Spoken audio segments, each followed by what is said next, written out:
Hi all and welcome to Falsification Exercise number 5. Last time I left you with this position, exercise number 4, and asked you the question, black to move, what would you play? Would it be knight e7, hitting white's rook, or would it rather be knight takes h6, removing that nasty pawn from the board? Well, since we're taking a look at this from the black side of view, and we always need to be aware of our weaknesses in order to be able to correctly invalidate or falsify our moves, I think we should make a quick list of our weaknesses. So, of course, the knight is a target, yeah? The knight is unprotected and at the moment even under attack. Then there is the king.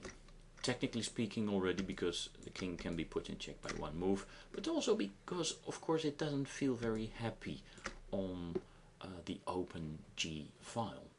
And then, last but not least, we have this unprotected rook in the corner, and technically speaking also the unprotected pawn on B7. But of course the rook, the king and the knight are greater game than the pawn, so those should be protected and taken care of in the first place, if at all possible. So knowing your weaknesses will guide your analysis. So now black starts thinking, right? Let's take the pawn, black thinks. But then of course I need to take into the consideration all the forcing move, the attacking move, the checks, the captures related to my weaknesses. So probably white will go rook g5 check, and then I'm forced to go king f8, right? And then, oh, there's another check, bishop g7, making use of the fact that the knight and the king are still weaknesses, even though they are on different squares when compared to the starting position. And of course here everything becomes apparent that after king e8 and bishop takes h6, white is simply winning this position. He is up a piece for only one measly pawn. Well, does that lead us to the conclusion that knight e7 is the best move? No. But it could hopefully still be a better move than knight takes h6, right? We've just looked at knight takes h6 and we've sort of invalidated this because we lose a piece in the end. But maybe it's the lesser evil of the two. We don't know. We still need to do a contrast and compare and evaluate, etc. So now let's take a look at knight e7.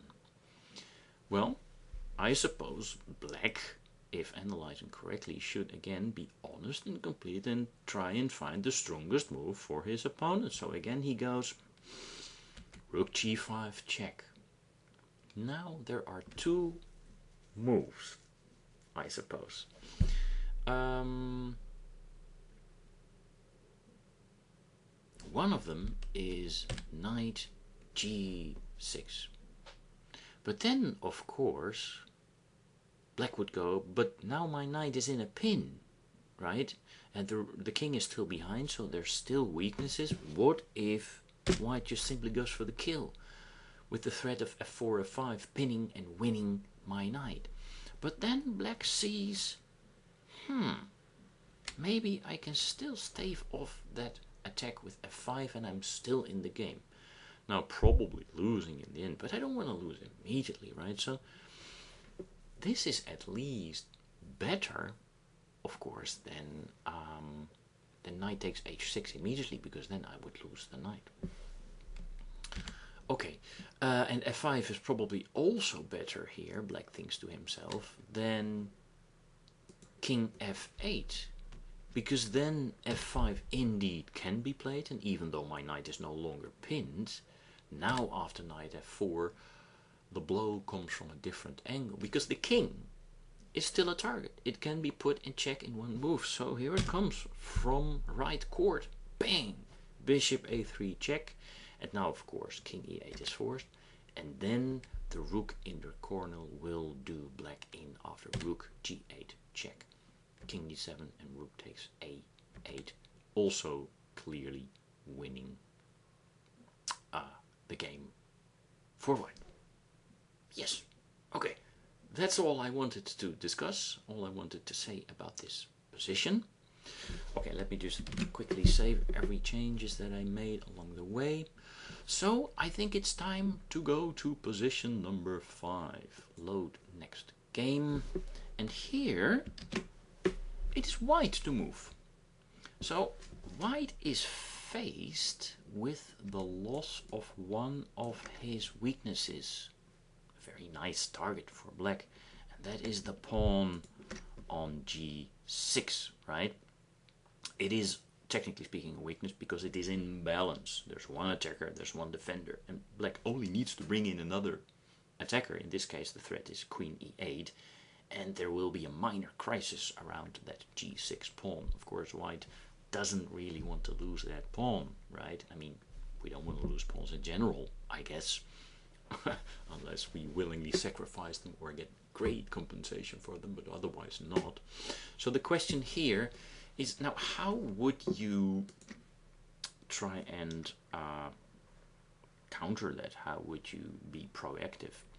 So would you play, let's say, this move? f4, f5?